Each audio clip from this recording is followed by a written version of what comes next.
Yes.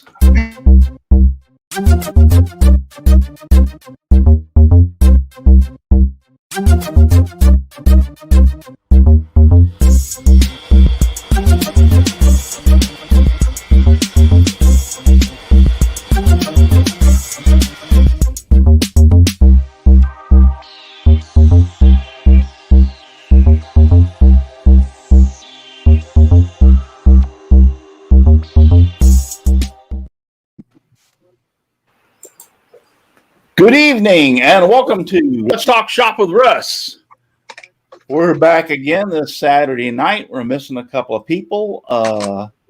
Brenda G, and she's having a little rough time right now, and she posted it on Facebook, so I know I can say something about it. But she had her dog, and pets become like family. They really do. I mean, especially when you have them for 15 or 20 years or so, they're just like one of the kids. So she lost her dog within the last month or so, and then last night she said she lost her bird. She's had the bird for 20 years.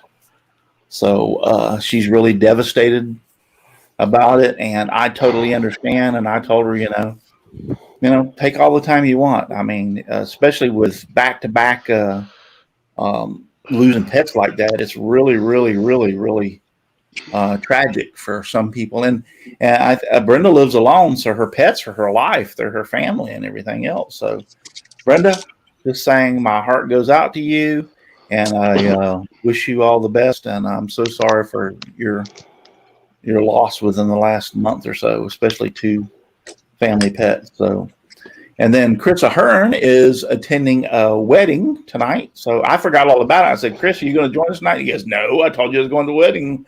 And I was like, oh, yeah, now I remember. So that's how my beer. Yeah, that's free. They had free beer. That's how much my attention span is going. And let's see if everybody out there tonight can take a guess. There is something different. And where the situation, the surroundings, and everything. So let's see if you can remember, because I told everybody it was going to happen about 3 or 4 weeks ago, and I made the change. So just wondering if everybody, and I couldn't find my regular glasses. So if you see me doing this and squinting, it's because these glasses don't have a long focal point like the top part of the other. So I'm having to look a little bit different. But we've got Jeff here from the Dutchman Wood Shack, and I can't spell. Yeah, it says Dutchman's Wood Shaky, Shack. Yeah, he spelled a little wrong, but he's on his phone, so we hope it works out tonight. Okay. First off, let me talk about my wonderful, wonderful sponsors, and they are DeVobel Technologies for web design and development hosting. Visit devobel.com. FastCap, innovative products for the professional woodworker. Go to fastcap.com. Rockler, 60 years in woodworking. Create with confidence. Visit rockler.com. Bearwood Supply Company, your best choice for hard-to-find woodworking supplies. Go to bearwood.com. And Klingspor, the sanding specialist, woodworkingshop.com, and Seiko, the scroll saw specialist. And don't forget, and that's Seiko.com, scroll saw specialist, Seiko.com. If you haven't already, subscribe. Yep, do that for me. And also, if you hit that little bell up there, it will notify you when I have a new live show or a new video that I post. And also, if you don't mind, before you get off tonight, give me a thumbs up. I really would appreciate a thumbs up. So I appreciate all those things. Paul, tell us where we can find you. I'm first and I'm ready. I'm Paul Corliss, Paul's Messy Workshop. You can find me on Paul's Messy Workshop on YouTube, Paul's Messy Workshop on Instagram, and on this show on Saturday night. Great. Thanks for having me, Russ. You're welcome. And we already got a winner, basically. I mean, people saying you have different glasses. I already told you that because I couldn't find my other ones. But guess who watches me every week? Who's a loyal person, and he comes from the land down under. It's not Lady Frenzy. Nope, it's Aussie Man. He says, "You're not Aussie in Man. your." Yep, he says, "You're not in your shop, Russ." I know. Yeah, he watches me so much that he picked up on that. Nope, I'm not in my shop. I'm back in my green screen room. Mm. Yep, this is my green screen room. I set up this for film production, and then my son and his girlfriend split up, and he moved back in with me, and I've been trying to get rid of him for years. So, so he finally moved out, and with him moving out, guess what? I have my green screen room back. So I'm back in production, and actually, I have a brand new laser that is huge. And I'm glad I got out of the shop because I had to have the room for all this production stuff in my shop for that laser. This new laser is, what did I say? Where did I put that at? You said it was big. Yeah, it's big. It's 57 inches long, 43 inches wide, and 38 and a half inches high. And it weighs 440 pounds. The work surface area of it is 35 by 24. So I can make a sign 35 by 24 and laser engrave it. So that's a big area. But yes, so I'm glad I'm back in my green screen room. Appalachian Heritage Woodshop is out there. Wesley Runyon, Michelle Marcoux, Leonard Davis, James Parker, Dixon Hoffman. You're not supposed to be there. Dixon Hoffman's here. I do that just to get them. I know. So they're all out there. Jim, tell us where we can find you. First of all, congratulations on kicking the kid out of the house. That's great. Did he I kick worked him with out? Dad for a long time. Jim Bashir's from Driveway Workshop, and Jeff is our guest tonight. Pretty interesting guy so far. We've talked to him, and should be a good show. Yes, Dixon. Hi, everybody. I'm Dixon Hoffman. You can find me at hoffmansignsandDecals.com/3D printing. And it's good to be back again, Russ. I was sick last week. Yes, I know, and I'm glad you're feeling better. Welcome back. And That Buster nasty Stott cold. is out there, and he is on Facebook. Yes, Buster, we are watching you on Facebook. Glad to have you out there. Did it see? He says him and his wife Shirley. No, Buster Shot, and all right, somebody got to read that one because my glasses. It said Shirley M.O. is that a place where he's from?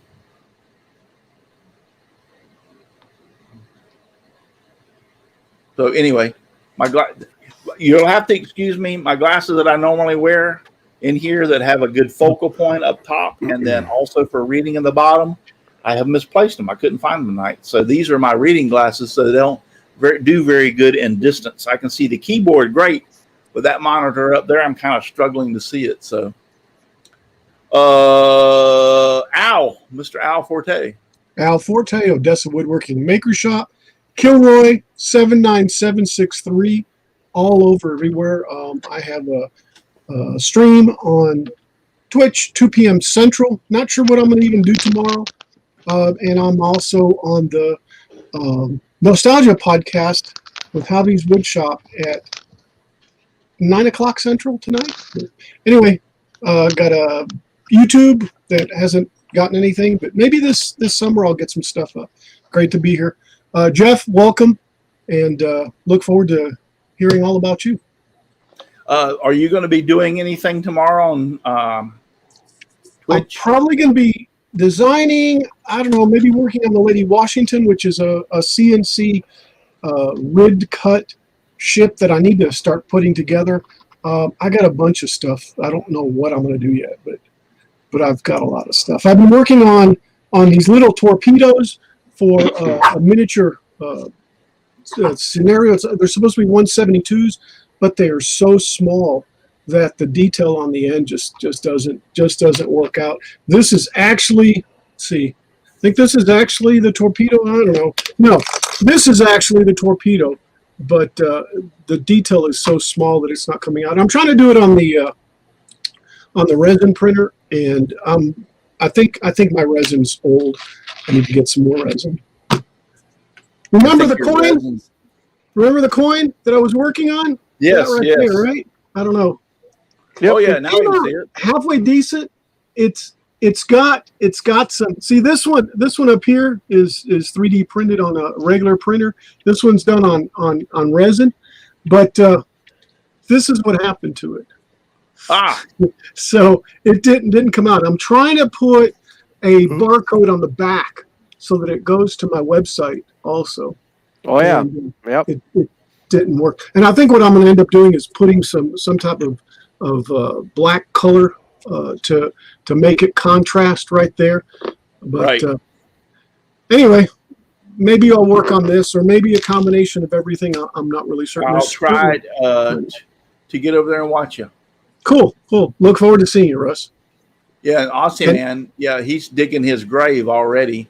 Anybody else? I guess he's talking about my glasses because I couldn't see the chat very good. He said, "That's okay, Russ. You missed the chat most of the times anyway." Thanks, Bill. I really appreciate that. A lot of love coming from Bill tonight. Yeah, a lot of love coming from Bill. So, but he didn't have it, Bill. Let him have it. In some of the previous things, he said it's always a good show. So he's sucking up there and then slams me in the next one. So, Oh, hey, and this one's for Jimbo. yeah, live long and prosper. Donald Matthews, Donald Vlogsfly Woodshop is out there. Hi, howdy, all. All right. So tonight we have Jeff from the Dutchman Wood Shack, and we're going to be talking to him about some of the stuff he does and all kind of stuff. I think he's does a lot of lathe turning and everything. But hi, Jeff, how you doing? Hey guys, I got to say thank you very much too for inviting me on, and I've been watching you for a long time. So I mean, I find it really nice and refreshing to see a bunch of guys like us, on here talking about just about anything. It's not the dry stuff like some of the clubs I belong to have. But anyway, hi everybody, and I'm glad to be here. So now you said you're the jack of all trades, master of none on one of the things you sent to me. So you pretty well have done a lot of other woodworking. Well, here's the story. I'm trying to make it short. I actually my main career was as a firefighter with the Forest Service. I was back in the Stone Age. I was a firefighter and a hotshot, and I worked for 5-6 years. The guy that I worked with, my captain, used to be a contractor, and what we would do is when the season was through, or even during the season, we only fought fires 10% at a time. I learned a trade. I learned woodworking because the guy was really good. He was actually an electrician, but he knew how to do some woodworking. So then my wife, who worked for a major corporation, she got transferred out here. And I was privileged a couple of times to work doing some what they call a vacation with Craftsman, the old Craftsman Tool Company. Hang on, I'll show you. If I can get it off. Anyway, this is what it was. And I did that a couple of years, met a lot of good people. But since I transferred out here, my main job after the firefighting stuff, I learned a lot. I started out with a contractor, and I worked for a couple of municipalities, and then I started my own business. So my business actually was I was a property manager and a carpenter, and I did that for pretty much most of my life. I'd say about 40 years or so. And there was one thing about a house or woodworking that I haven't done. And I learned a lot by emulating other people doing it. That's kind of the way I work. It wasn't going to school or learning this stuff. I just went to work and like for instance, furniture refinishing. I learned a lot from a bunch of guys that were European finishers that are just to the north and west of me. And and I'll learn from them. I'll learn from other people like yourself. My main thing is to learn from guys like you. As far as the turning, it's kind of a funny thing. I won this actually from that vacation.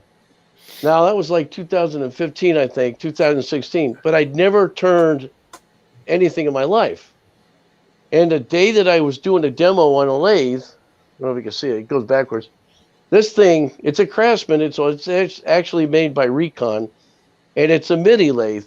And my wife got the extension on it so I can do, legs and things. But I just pick up whatever somebody said. Now, I get requests as a carpenter to do these oddball things. Now, I had a client of mine ask me, first off, if I could make a table out of her wood flooring that she had pulled out of her house. Now, she had an old Sears house. And what I was doing is I ran by one time and I asked her, I saw it stick in a dumpster, can I have this stuff? Because I was going to use it for something else. And she says, sure, go ahead. So she calls me that night, can you make me that? And then the next thing she calls me for was a 44-inch vanity because she couldn't find one that was an oddball size. And she didn't want to spend a lot of money and do all this remodeling. I said, I'll give it a shot. So I made her one of those. Then I had another client ask me, can you make me an outhouse out of pallets? I did that. I mean, if somebody says, can you do this? I'd rather say I could do it and say that, and if I can't do it, then I can't do it. It's better to try than not to try at all. Right, guys? But it's kind of funny because I like to be indifferent with my lathe. You can see right here. I don't know if you could. I'm trying to turn snowmen still. Don't know if you can see it, but That was going the wrong snowman direction. There you go. Jeff. That's it. If you see that, this, I'll take my earpiece. Hang on a second. If you see this, I'm actually kind of experimenting something different. Now there's a lady on here. Her name is Holly, and I forget her last name, but she does a great job. Holly, yeah. Oh yeah, she's great. I mean, she's awesome with doing that kind of stuff. Now, here's my unorthodox way of doing my stuff. And what I've done it different ways in segmenting. I just tried this one out. And I'm just experimenting with different kinds of wood and different ways of gluing things together. So what I did on this one, of course, when you do it this way, you waste so much, But I made a box. There's one thing you probably noticed on this. I've kind of screwed up. The idea is when I started out with this, I was going to curve it out, and I changed my mind. But the problem I'm having is right in here, I don't know if you can see that, right in here, when I start narrowing them down, then I lose that much. So making a box almost it's kind of a waste of time. So I've been experimenting. It's a learning process, but I've done metal work. I've done glass work. I belong to a studio, an art studio. I made cups. When I started out, I was using my neighbor's firewood to turn. I watch you guys, and I get ideas off of you guys. Same thing. I do several different ways, like I say, of segmenting. I have a friend of mine in Hawaii. He actually doesn't use a lathe. He uses a grinder to make a bowl. And it's a huge cheese grater, but he uses that hand grinder and he carves it out, and it's pretty nice. I mean, and he actually at times goes faster than I can with this. So, but over the years, I've kind of accumulated tools around here. I don't really get rid of any of my tools only because they still work. And I know a lot of people like to upgrade their stuff, and I do too. It just depends on what it is. And I usually don't do it unless something breaks down. I'm a big tool guy. And I'm like you guys, I've been trying to do a show on YouTube and Instagram and Facebook, and I can't get it, the electronics part of it down right.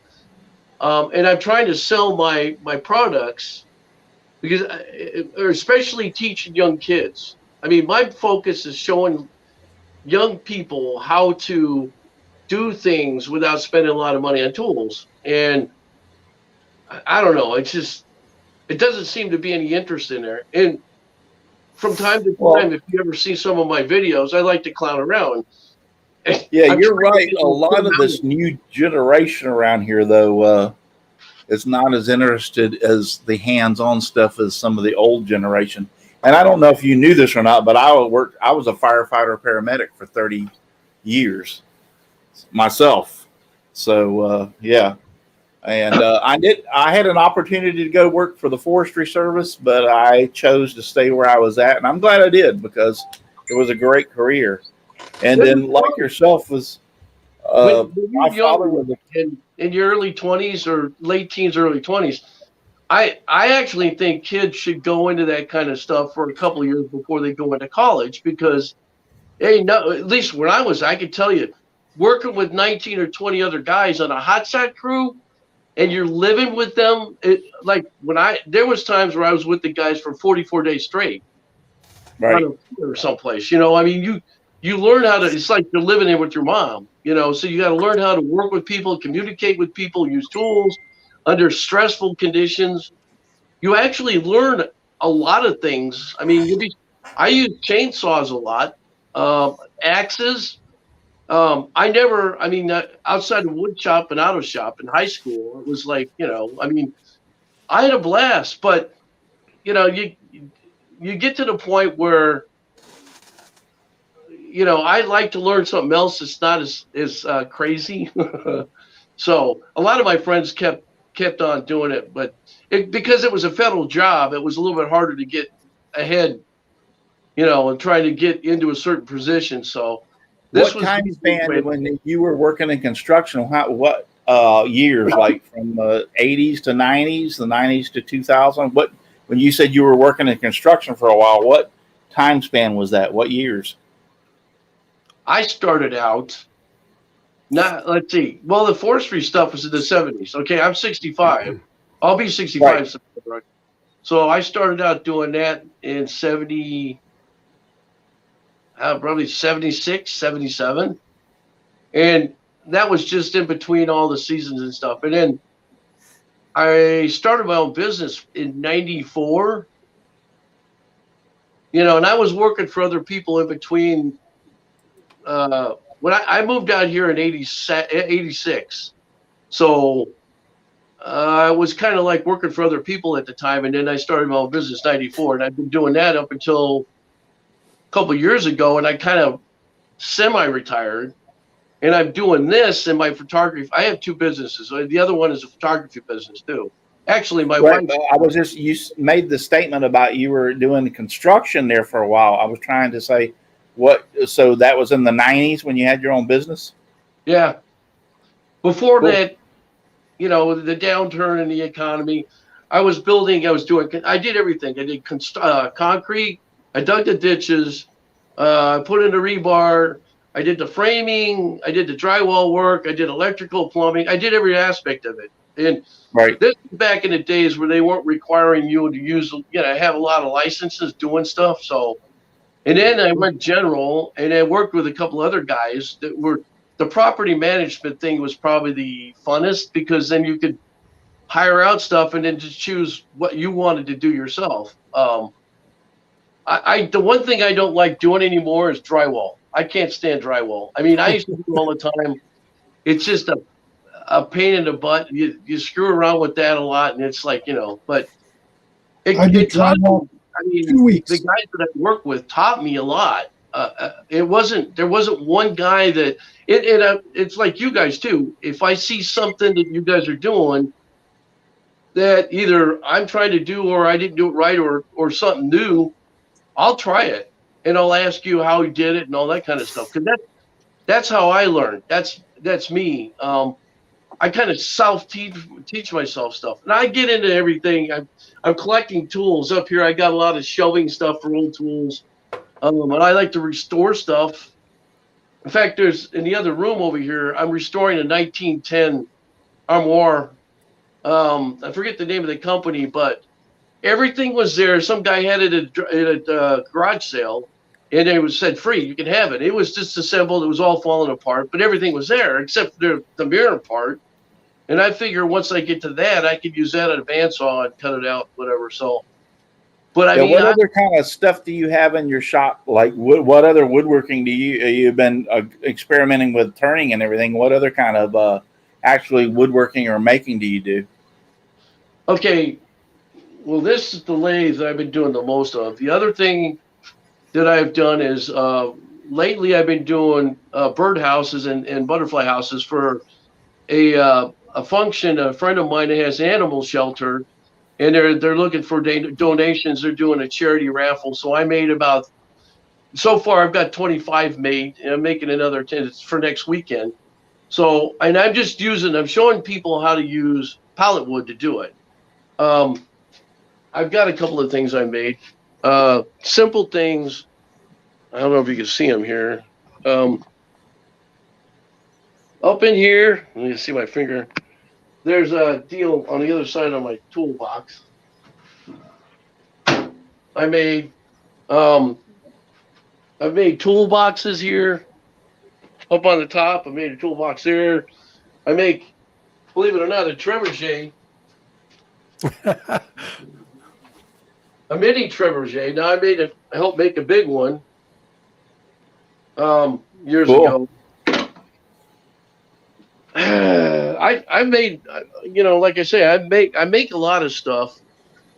I'm trying to think what I've made. Tables. I made the birdhouses that you're making. What do you do them for? You just make them to give away, or you're trying to sell them, or? Well, it depends on what if I do the birdhouses, I've been doing them for free lately because nobody's really buying anything around here. They haven't had any art shows or any craft shows. So a friend of mine asked me if I do that, and lately I think I've been doing more freebies than anything else. But my woodworking my turning I do, I had a big Christmas show probably about 3 months ago, and I sold a lot of my bowls and stuff then. But other than that, it's just I really haven't been doing all that much. I've been working on outside stuff. I got a deck I got to do. Not really. Well, I've been making some oddball storage cabinets. One lady now wants that for bathroom toiletries and stuff. So yeah, and when I do this, I make it so you can take the tools off and use it, because you can still use those. So yeah, I mean, I'm always doing something oddball.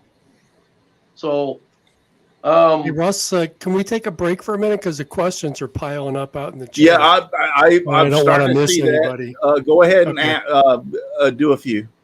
Well, Leonard, I think it was Leonard. Hang on, he was asking about.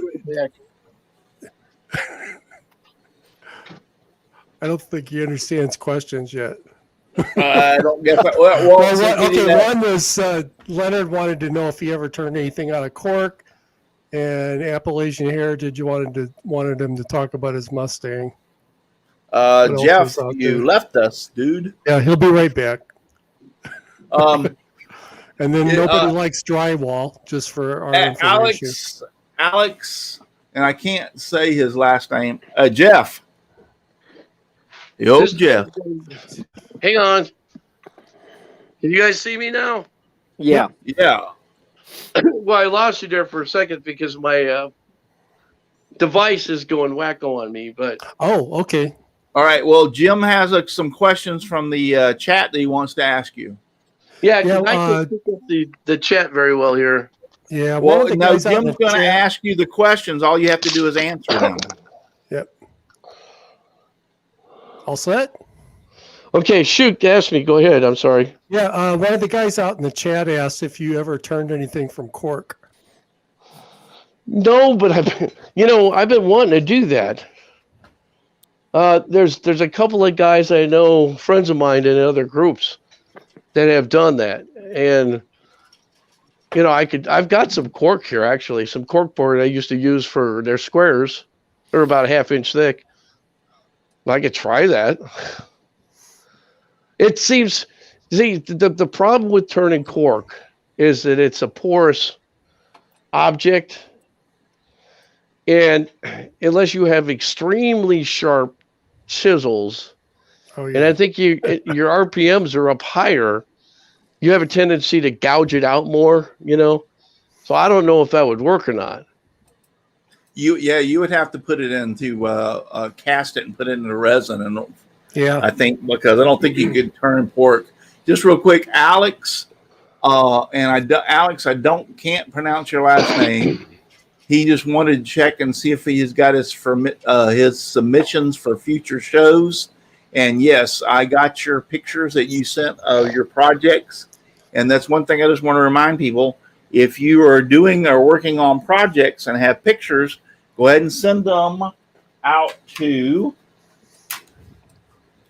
contest@simplywoodencreations.com, because I am going to do a show here in the near future with the people that submit their projects, and we're going to have the contest like we did last time, and the person that wins is going to receive a PayPal account. Now, you have to have a PayPal account in order to enter this, okay? That's the only way you can enter this, because I'm only do it by PayPal transfer. So in other words, if you win the contest, I put like $25 into your PayPal account. So that's the only way you can enter. You must have a PayPal account. Otherwise, we'll talk about your entry, but you're not going to be in the entry or in the thing for the money, so to speak. So, but Alex has sent me some pictures already, and he said he wanted to go ahead and get them in here ahead of time, and that's fine. Go ahead and send your pictures of the stuff you're making. Huh? Do you have a deadline? Do I have a what? What is the deadline? Oh, no, there's no deadline as of right now. Okay, good. Yeah, the So deadline will be when I post about the show that's going to be on that Saturday night. I will give a deadline to like that Friday night before. Thank you. I'm posting this out there. Deadline to be announced. So you can send your pictures of your projects that you want to enter right now. Paul, we can't. Your audio is gone. We can't hear you. We lost our guest. I saw that. My audio's gone? No, you're fine, Al. Okay. You're not the guest, Al. I posted contest at simplywoodencreations.com out in the chat. Deadline to be announced. Yes, that's perfect. Thank you, my friend. Send photos. Yes, send your photos of your projects, and we're going to do it the exact same way that we did last time. I'll tell you what, I don't have any show for next weekend, so let's go ahead and do this right now. I don't have anybody lined up for next weekend, which is the 22nd. There you have it. So the 22nd, we'll do the show on people's projects. We'll narrow it right on down to the wire.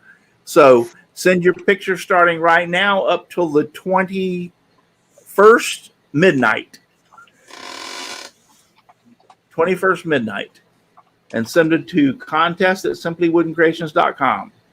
And you will, I think, didn't somebody send me some money on the last one?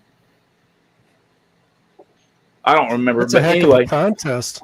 Probably Yeah, me. Would so you mind in other words, sending it back? we'll do. You will win at least $25 on PayPal. But So you some will people have are to saying have. they sent something 2 weeks ago. Can they send something again just to make sure that you got it? Yes, that's fine.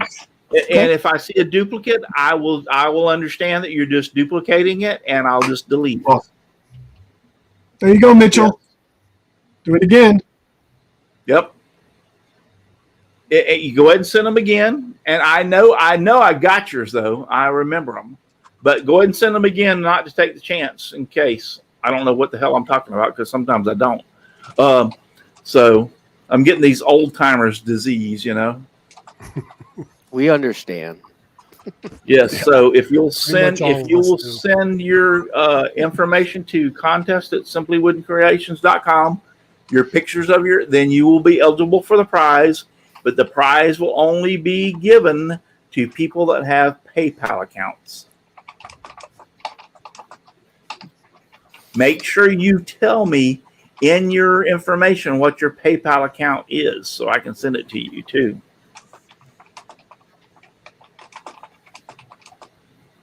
So yeah, I guess since our guest dropped off, we don't know where Appalachian Heritage Woodshop says, "Where's Jeff?" I don't know where Jeff's at. He was said he having was having some problems with his problems with connection. Yeah. Yeah. Sorry, Jim. He said what? He said he was having some problems with his device, with his phone, I guess. The last time. Yes. Oh yeah, he was having some issues with his phone. So Al, you can dance for us, right? Yeah, I can. Wait, you want me to dance? Dude, I yeah. can dance. I can dance. I can dance. Dance. You're right. Let's get the better half. Jeff was turning the And I can bowl show with you a- my little friend. This is Kilroy, my little friend. Wesley Runyon says, question for Russ. As a retired firefighter myself, I'm also curious about a brother. Did you spend more time running medical calls, air running fire, or rescue calls? As any fire department throughout the United States, medical calls are number one. Actually, actual firefighting calls are like third or fourth on the list in exceptionally rare occasions. But Jeff, it's usually medical calls, and that includes, when I say medical calls, that includes people that Excuse can't me, breathe, but Jeff heart is out attack, in stuff like that. Excuse me, but Jeff's waiting for you.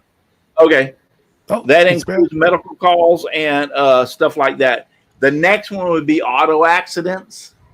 They are ranked in our fire department and pretty much throughout the United States is number 2 as predominant. Auto accidents, and I think in our case, fires ranked about number 3 on the list. So most of your fire departments are running medical calls the majority of the time. That's number 1 on their list. And then, like I said, ours was medical, auto accidents, and then fires. And then underneath that fell into a category of like brush fires and other things like that. So, yeah. Yeah, see, mine was a combination of that. It was because I was up in the sticks. It was actually above LA, but back a ways. We used to have to cover car wrecks and brush fires and house fires and rescues. Learned you had to use used to get off of helicopters and did a lot of airdrops in there trying to rescue people. Rope use and all that kind of stuff. Rescues all the time. I mean, constantly pulling people out of canyons. It wasn't just brush fires. And the other thing is, too, because I was off a major trail, they used to call it I think they still do, the Pacific Crest Trail. That's the one that goes from Mexico all the way to Canada, from north to south. And it had a lot of people getting hurt off of that. Or just, it was, usually fire season is around like out there in California, it was now it's every month of the year, but it used to be, worst part was August, September, October, basically all the way to Christmas. That's what the Santa Ana's. You don't want to be around that stuff. No, it's like a house fire 50,000 times over. Yeah, what kind of the lathe that you have? I don't know if you said what kind of lathe it was. Do you remember the brand name of your lathe? Craftsman, wasn't it? Craftsman? Yeah, but it's actually made by Recon. Rikon? Yeah, Rikon. Yeah. Rikon. It's a good lathe. I mean, there's the only thing I can tell people, I find out things later on how to use it. And what you should get and what you shouldn't get. The problem I have with mine is I don't have an adjustable a variable speed like the new ones have. But I don't think they had very many back when I got this 2015. So if I was to get one now, I'd get the one with the variable speed, because when I have to change the lathe speed, I have to stop the lathe. The cover comes up, it comes down, it pops off. Then I have to take and raise the motor up a little bit, and change the belt depending which direction I want to go. It doesn't take but maybe 10 minutes, but I have one of my friends that has a new one. It has all the garbs, it's got all the electronics in it, and mine doesn't have any electronics other than on and off. Yeah. But it's a great lathe. I mean, I learned. I'll tell you this: if I was to tell people that wants to get into it, the costly part of your lathe is going to be not your lathe. It's actually going to be your tools. Oh yeah. I mean, I got more money wrapped up on my chisels. Oh my God! I mean, the lathe I think is $500. I mean, I can't complain because it was actually given to me, right? But when you add up all the tools that go to it, like if you want a chuck, that's $100 and something. I've got a Barracuda 2. You get all the chisel to go to. I have a kit that's like, I don't want to say 10 chisels that are basic. It was $100. Then there's 3 over here that I got that's $100 or $80 a piece. So yeah, by the time I figure I got 1, 2, 3. I probably got about 20 chisels, and then it depends on which ones you get and how you. Then you've got the adapters on your spindles. So I mean, they all come with the stock spindles, but if you're going to do pins or something, you have to go down a notch with that. So that's another $75. So Jeff, is what you're saying is it's a rabbit hole, which is what everybody says. It's a gold-plated rabbit hole, Al. The lathe is an opening to a wormhole, as in Star Trek, that will suck you in and suck all of your wallet in with it. So that's 100% right. Oh, I want to do pins. Well, I got to buy this. Yeah. Well, along with pins, you have to buy the little tools to be able to turn the pins. So now you're down. I have to get blinders on. When I go to Woodwork Crafters or to Rockler, I got to put blinders on me. I'm like, my wife goes, and then you see the pin kits when you're in Rockler, and you go, oh my God, I want to buy that to be able to turn that. And so now you spent $30 on a pin kit to be able to take it home and turn it. So bushings. I bought a lathe just to and the make bushings. I keep adding stuff. But here's the other thing too. We all forget about the other tools we use. Okay, so I've got. Oh, I don't forget about the other tools I use. Maybe you do, but I don't. But I'm going. Okay, so let's say you just get a lathe, right? Let's say I'll get a lathe. Okay, so now what are you going to do with the wood when you buy it? If it's warped or something. Now, if you don't have like a thickness planer or a joiner, okay, so you find yourself, okay, then how are you going to cut it? You don't have a table saw, I mean, I go through this and I go, if I was going to get rid of all this stuff and just have the lathe, then I'd have to pay somebody to cut my wood. See, you know what I mean? So, yes. Well, you'd have to pay somebody to cut your wood or buy bowl blanks. They're already pre-made. It's just like when your wife buys a dress and you got the shoes to match. You buy a lathe and now you got to have a saw to match it, and then you got to have some wood to match that. And then she needs earrings. Then she needs a purse. Yeah, and you know what I like though. But yeah, I found myself to the point when I have the equipment, but I found myself to the point was when I wanted to turn a bowl, I would go to we had the woodworking shows and everything. I just go ahead and buy it was easier for me just to buy the bowl blanks than it was to take it home and go through all that crap to get it ready.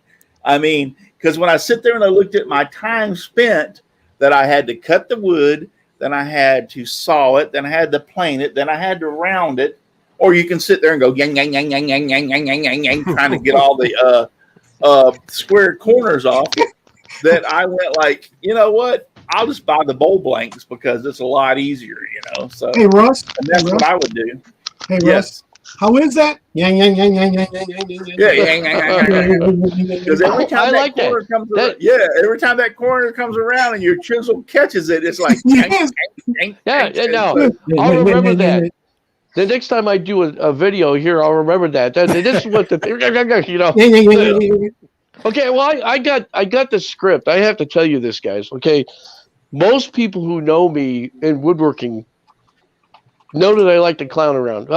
So I'm still trying to figure out. I like either Thursday or Tuesday to do a tool time days, and usually I'll bring out something I've got that I've tried to find something unusual and say, okay, what is this tool, right? But at the same time, I'll make a joke like I'll go like wrenches. I'll go in my garage and I got a selection of wrenches that die for that, from working on cars. I have a 66 Mustang also. That's my other hobby is repairing stuff like that. I got a 68 and yeah, it's, oh my God. But I like, okay, I'll start out, today was I got out of bed. I was kind of stiff and I'll have a 4x4 or something next to me, or there's just, and then I'll start saying some jokes like, I wrenched my back out and I'll show the wrench, or because I was getting hammered too much with a hammer in my hand. Now, I had to tell you this story because I used to work at an A store years ago when I was looking for some part-time work, right? So every time Wednesday was the shipment day, the delivery day from the guy, other corporate people. And so every time I would go through the bins, I made it the point to pick up that product and see if I could make a joke out of it. And people would come in the A store and hear me back in the bin, putting them in all the bins and off the bins and up on the islands and stuff. And they'd start laughing and everybody was laughing their butt off. And I'm like, and so I kind of like to joke around because I think maybe you guys might think some of you guys might think it's unprofessional, but in a way, I belong to networking groups, and sometimes when somebody's giving a spiel about something, it gets kind of, after about 5 minutes, you can see people's eyelids going down it's almost like they want to put toothpicks in their eyes because it's getting boring, right? So I'm the opposite. I'm, like I said, I was trying to be like Tim Allen, and I make goof ups. I've actually videotaped myself doing stuff, and then I'll goof something up. I said, I'll put it out there and see, and I'll go, do not do this at home or some stupid you show thing, your errors. You show your errors, which a lot of people don't do. A lot of people go, no. See, I agree with that. Show your blow ups. Yeah, Show your and errors. that's one way to get an audience. And Gerald knows me. Aussie man says, I router my bowl blanks round. It's much easier than the no chomp. It's yang, yang, yang, yang, yang, yang. Yeah. Maybe it's chomp down there. James Parker wants to know, Russ, do you still have the pencil bowl I made you? Well, no, I threw it in the garbage, James. What do you think I would do? Well, the thing is, I have a customer. Heck yeah, I have it, James. I wouldn't get rid of it. He eats breakfast out of it every morning. Yeah. What do you think? I get tired of it and I just throw it away? No, I like that pencil ball. He casted a bunch of colored pencils in epoxy and then turned the bowl. And that's very, very hard to do because the center of the pencil, which is a very, very fragile, wants to most of the time just like take off and fly out. But his are like 98+% intact. So I found that very, very, very nice. But yes, thank you, James. And yes, I still have it. So that's a hard thing to do too, because I was watching somebody do that, but I don't know how, like you said, I don't know how they get away with doing that without the center of it launching out. That's just amazing. Yes. Let me go back through. Jeff, while he's doing we that, all have a variable speed lathe if we could afford them. Aussie man says. Somebody said that the Harbor Freight lathe is variable speed. And yes, it is somewhat. Okay, That I is got true. it. I got another one, and this is what I'm going to do. I got another one for you. If you want to make your own lathe, if you have a drill, what I would tell people is not the cordless drill, not the battery operated. Get a quarter drill, like a 3/4 inch drill or something, Uh-huh. really heavy duty drill, and you can get a setup. It's out there. I think I saw it here on Instagram or YouTube, but you could actually take a drill and turn that into a lathe. Yep. Yeah, so There's somebody out there that's done that already. Yeah, there's a lot of people have been showing that on YouTube that they've done that. Jim, you said when I said that you had drink going through your nose, you were laughing so hard. Yeah, thanks a lot for that. Yeah, when I said I just threw it away, James Parker came back and said he was just messing with me. So I just like I said, I'm all over the place. has a question for you, Jeff.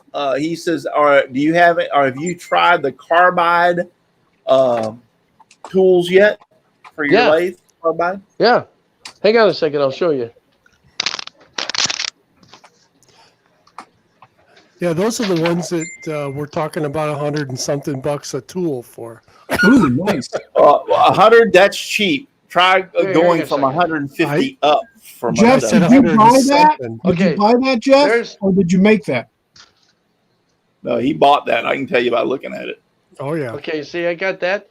But see, I use it for this too. Yes. Oh, that's awesome. Yes. Oh, yeah. I got one of If you those wanted for to take a Christmas. chance. I got That one right there is about $120 to $150 tool right Yeah, there. it is. Yep. You know what? What I like about these tools, and I swear by them, is you could change the tip. Yes. All right. Yes. And the other ones, like my other All ones here. carbide tips. Yeah, my other ones. Carbide tips are where you can change the tip. Ken Moon is out there just like having a stress attack right now. Right. Now, see, this one you can't. All right. No. No. No, but That's you know what the problem? that's a Okay, I'll scraper. tell you this. Don't do this at home. Don't try and do unless you've got the jig to sharpen these, screw them up. The guy that does my tools did this for $5. The pitch of this was way off. It wasn't as steep as it is now. But I'm telling you, people, if you get a lathe, if you don't know how to sharpen them, don't do them. You'll screw it up.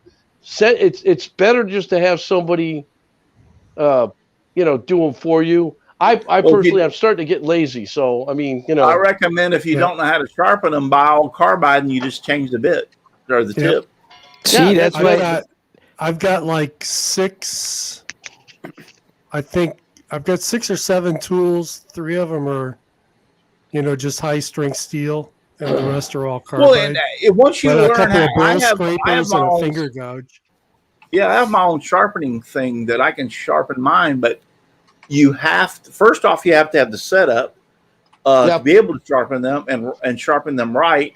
And then you have to have the jigs, because there's a difference between a bowl gouge and a finger gouge and a scraper. And so now you have to have the jigs to be able to shape or sharpen each one of them, because you have to be, they're different ways of sharpening. So, once again, it goes to that rabbit hole that just sucks you right on down into it.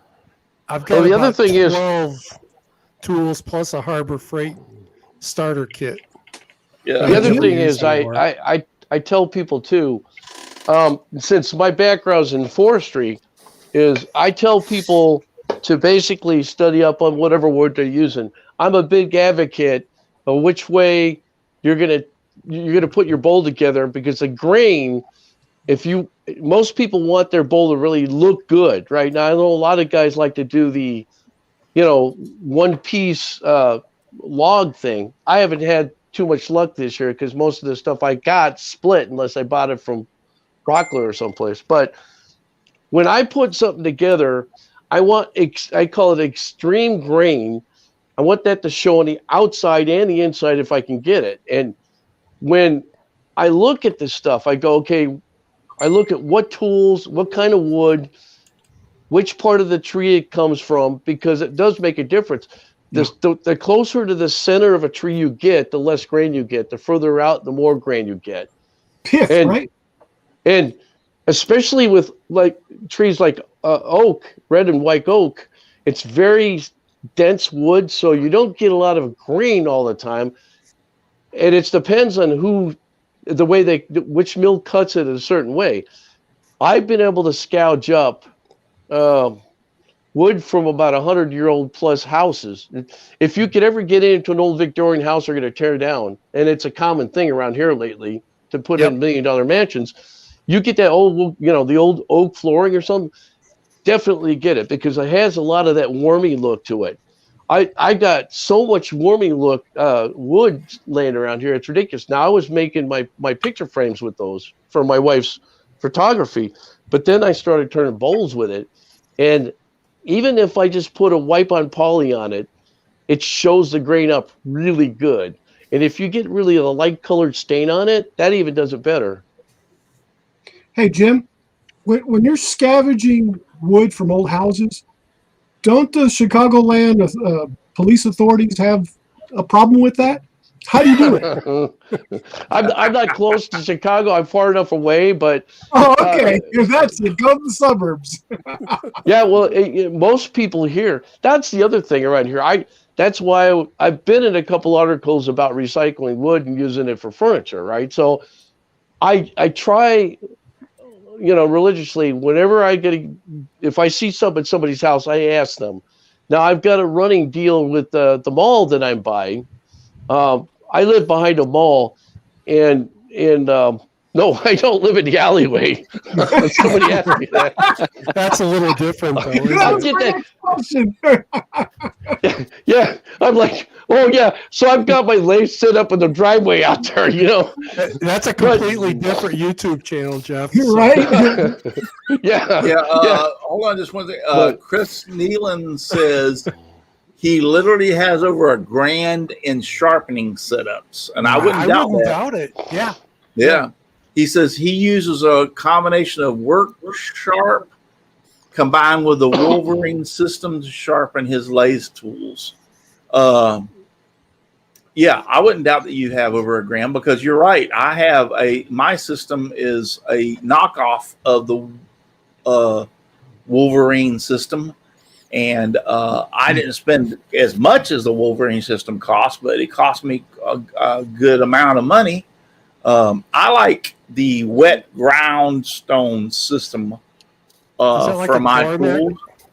Yeah, like tarmac. Yes, and that seems to me to work the best, because you get the water that keeps the tool clean. Because I'm bad about getting a little overzealous. You know what I'm saying? I can't wait there for 20 passes. I try to do it in 5. What grit stove do you guys use? I think the grit on the don't ask me. I don't know. I used to know. I think it was, I was asking Jeff. I thought it was 220, but I'm not sure. But anyway, the water system, if you start bearing down on it a little too hard, at least with the watering system to keep it cool, you're not going to burn the tip. And you know what I'm talking about. You grind metal too hard, and it'll turn the shade of color at the end. Now you messed up. Well, that's kind of like that's called getting in hot water, don't you think? Yeah. Yeah. Well, but I don't have to dip it in hot water, because the chisel or the grinding stone runs through the water and keeps it cool. So I love that system. It's saved my butt so many times when I'm grinding or sharpening my tools. So I really love that system with the water. And then you have on the other side, I have another one, and then I have the leather strap that I put the buffing with some buffing compound on it for the leather strap. So my grandpa had one of those, but it wasn't for sharpening tools with. Yeah, it was for sharpening your butt. I don't want to. This is a family program, Jim. I guarantee you, it sharpens your butt cheeks a whole heck of a lot. Yeah. Hey, he was a Tennessee farmer with no running water in their house. It's going back. Aussie Man says when you're scavenging wood from old houses, make sure the people living there don't, or the people living there don't like it at all. That's what I was asking. Okay, No. Okay, when I go out, I usually ask people, if it's there.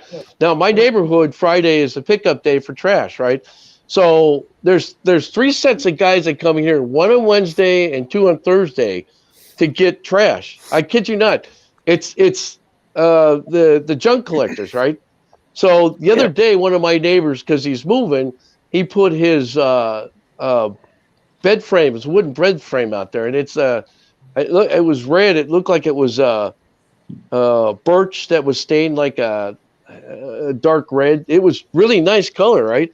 So what I usually do is I let it sit there because it's a nice piece of wood, right? So I'll let it sit there for a couple of days because the trash guys didn't pick it up. So it says free take. So when it says free, since we've got a free, the commercials say free, I go free. So I pick it up and I bring it here. I've got 2 table legs that are birch. They're 4x4s off a dining room table somebody junked. And I save stuff like that. And what happens is I use that either for baseball bats, or I'll take and turn it for another leg on a table I might be making, or even bowls. I've actually sectioned it off and used it in some of my bowls. So cool. Wood is so expensive, it's ridiculous. It is. Yeah, they're throwing. It has gotten that way, that's for sure. I mean, I was buying 2x4s for $2 to $3, and now they're up to $8. And I'm like, yeah, right. I ain't doing anything around my house for a while. Yeah. So Well, have you ever gone over? All right, guys. Have you ever gone over to Hardwood Connection over in Sycamore? Yeah, he's about a half hour from me. I go further than Ken. Ken and Dave, they're really nice guys. I've known them forever. Great guys. I'll go out to Kirkland. You ever heard of Kirkland? Yeah, isn't that where the tornado hit? It might have been years ago. It might have. But here's the thing with Kirkland though. At the west side of town, there's a mill there, and that's where I get a lot of my wood because he's got a kiln dryer.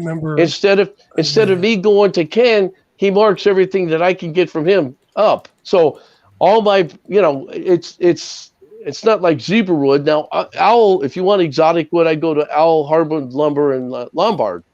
But he's got all the rest of this stuff. Now, when I go to Hawaii, I have a friend of mine who actually mills mango wood and koa wood and all that. And what I do is I get as much wood as I can to stuff in a box for $25 and ship it home. And so I've got a ton of koa wood here, and it costs me a third of what I go somewhere else. But I'm a Dutchman. Okay, I take after my dad, which means Dutch means cheap. So I do what I can. You know what I mean? All right, Jeff. What'd you say, Al? Does he ever use any type of pallet wood? Does he ever scavenge pallet wood? Yeah. See that's I use this is popular. I use this all the time. I'll cut it down and I'll make a bowl out of that. Yes, exactly. You segment it up and put it together. All right, Jeff, we have a thing here. Oh, Paul, go ahead. Nope, that's what I was going to ask about. Okay. Oh, we have a thing here called Woodshop Confessions. Woodshop Shop Confessions are one of those things that, what did you do in your shop and blood and dismemberment and all that other kind of stuff really count a whole lot. But what did you do in your shop that after you did it, you looked at yourself and said, why the hell did I do that? So what have you done lately in your shop that caused? He's going to show us. He's going to show us the blood too. No. Oh, yeah. It's like that Nightmare in the Dutchman Wood Shack, movie. That got me. Uh-oh. Okay. Holy smokes. I was polishing. I had that. You guys probably already know what this is, but I was using Mylands polishing friction polish, right? And I had a bowl that was on here, so I'm and it's coming this way, right? It's going counterclockwise. So I'm sitting there with a rag, not a paper towel, a rag. And I didn't have a glove on or nothing, but I'm going back and forth with it, and somehow I didn't watch where and it went like that, right? So I ended up having an 1.25 inch cut right there, and it actually opened it up enough to where you can see my tendon, right? Ooh. No blood though. Okay, so I look. Vampire? I'm going like this. This is kind of like what I did. I go, shit. How many stitches? How many stitches? See, I think she put 4 in there. Oh my God. Oh, stitches. Yes. But I mean, points. Cool. that's. The other thing is too my miter saw. So 2 things. I'm cutting a branch about 6 or 8 inches around a log, and I've got it on there. Now it didn't bite me, but the thing jumped. My whole saw jumped up about 6 inches, put a dent in the wall, and it bent the thing in the back that where it sucks up all the dust from the pipe there. Broke the little thing in there, but that was one of those things. No, I mean, the compound miter saw is a good saw, but I tell you what, unless you lock it in one position, it has a tendency to move back and forth on you. And it's not. I tell people this all the time: don't do it at home because the thing will eat you. But I mean, as far as in the shop stuff, that's probably the worst. Chris if you ask me about my other jobs. Yeah, Chris Nealon says I have blood on the bandsaw from 8 years ago. I leave it there as a reminder. I've actually I tried to give my table saw the finger the other day, but it didn't like it. No, I mean, I love my tools, but I'm a big safety advocate all the time. Yep. Having worked with chainsaws most of my life, I can tell people that you don't want to see a guy ride a chainsaw up his face. And this is where I tell people, I've got to say this to you guys too, because I don't know if you're doing it. We all forget safety.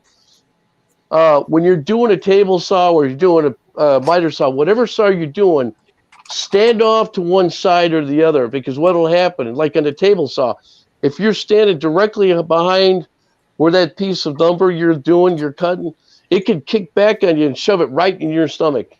I've seen that. And same thing with the miter saw. It'll jam something up faster than you think. That's worse than a table saw, in my opinion. But, anything piece tool-wise, safety first. And that's what I can say about the lathe.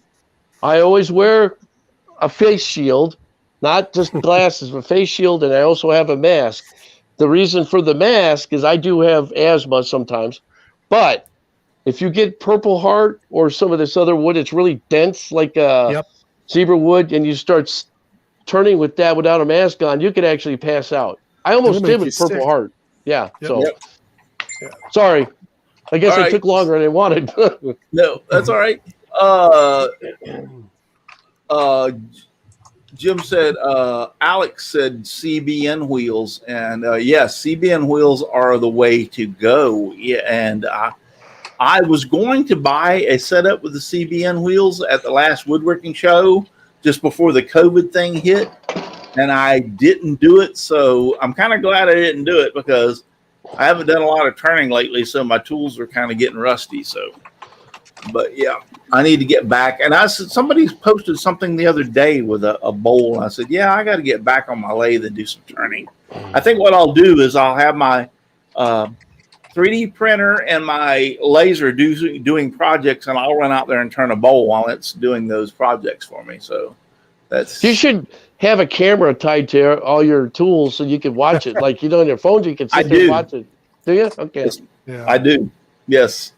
Yeah. I don't leave my 3D printer or my laser alone. As far as if I have to go to the bathroom, I have a camera on it, and I can go sit there on the toilet and sit there on my phone and watch. TMI. Watch it. Yeah, TMI. TMI. Yep. So yes, I don't leave them alone. So Chris Nealon says that was his post. Okay, I'm not quite sure what I did there, but Chris Nealon don't like what I did. And while you're looking at that, Jeff or Leonard Davis says he loves the grain on that goblet. that you turned, Jeff? Oh, you mean the bowl over here I just showed you, or which? You said it was a goblet. Oh, huh. Well, hang on a All second. right.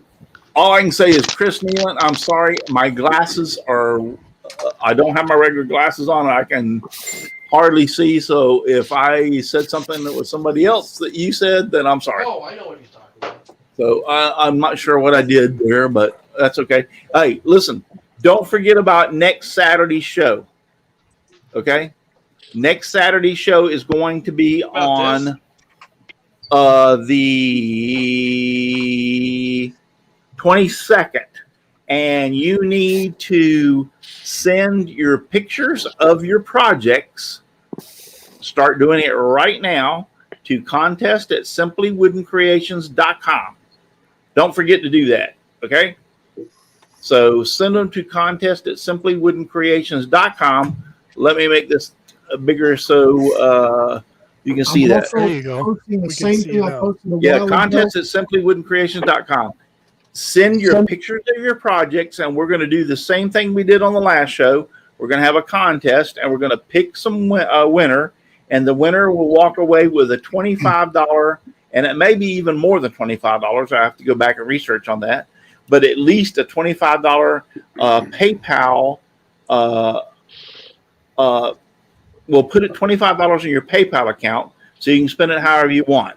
So in order to enter this contest, if you expect the prize, you have to have a PayPal account. That's the only way that you're going to get the money. So we're doing this only by PayPal. So you can send your pictures in, and I will show them. Yes, I'd love to show all your pictures, but the only way you can be eligible are for those who have a PayPal account and actually send me the PayPal account information. That's the only way you're going to be able to win. So what it is send your photos of your projects, please, to contest@simplywoodencreations.com. Deadline announced for the 22nd show, and send your pictures until midnight on the 21st. on the 21st, Yes. you got it. Must have a PayPal account. That's how And I you put must it in. have a PayPal account. That's it. So, and then we will go through and do it exactly like the one we did before, and you could end up with $25+ and I'll go back and do the research. And no videos. No, I don't want videos. Pictures only. That could be. Oh God, I could just see that now. You ever see the picture of the Mustang with the girl? I could see the girl with a bowl, and she's got that tight swimsuit on. Yeah. Hey, those videos he'll take. Hey, Jeff, send me a link to that, will you please? Yeah. He's on his phone. He can't do that. Hey. Well, okay, I promise you next time I'll have a computer up. Okay, so There you go. well, I'm electronically deficient. I mean, I talk to Gerald back and forth. And then with the two of us, I think we're both inept when it comes to that. I mean, I don't know. I've known Gerald for a long time. You definitely have to have him on. That guy's got quality A1 Gerald work. Vance, right? What? Gerald Yeah, Vance. Gerald. Right? Yeah. Gerald Vance, yeah.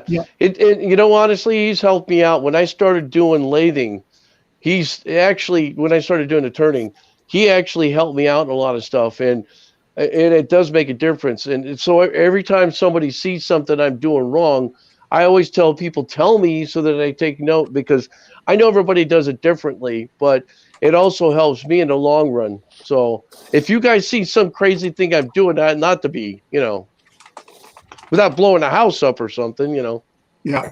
Yeah, Gerald Vance of the Appalachian Wood Shop. Workshop. Yeah. Yep. Oh, The okay. 19th, right? I have to plug guys. him. So We are getting ready to cut out of here, and I appreciate everybody being here. Thank you, Paul. Thank you, Jim. Thank you, Dixon. Thank you, Al, very, very much. And Brenda, we're thinking about you once again. I'm sorry that you've had the,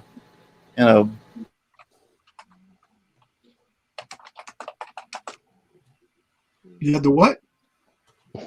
tapping. Did you freeze up, Russ? We got Russ. He froze. He's He's froze. frozen. His internet. Uh-oh. is frozen. See, Hey, Rob, last Russ is Saturday it frozen was up. my internet. This Saturday it's his. Yeah. So, hey, folks, give me Sing it, Al. sawdust. Sing it, Al. Holy sawdust. Wait, He's that's it. back. Oh, sorry, Russ. Oh, Tried to lucky, sing. lucky for you, Al. Singing, he's back. Hey, it's Facebook. Cut him off. No, it wasn't Facebook. For some reason, my internet went down for that split second or two. Al was just getting ready to sing. What? Was y'all still up working? Yes, I was trying to take the show over. Al was Al was trying to gonna sing. sing. He can't sing All as right, good as so you. listen, we're out of here tonight. Thank you, Jeff, for being here. I appreciate it very much. Thank you, And guys. you're welcome. And remember, if you're too darn busy to get out in your shop and make some sawdust, you're just too darn busy. Who's going to do the Chris Ahern thing? I Raise can hand. do it. All right, Dixon, You it's got to yours. sing. Just give me sawdust, lots of sawdust all around me and everywhere. I like it flying all around my shop and even in my beard and hair. Good night, everybody. Thank you for watching, and God bless. And remember, you can't stay here and don't go home because they don't want you. What he said. What he said. I don't think that's quite the way Chris does that, but Close yeah, I enough. think he says, remember, you don't have to go home, but you can't stay here. Good night, everybody. Night, Good night. Good night. God bless, and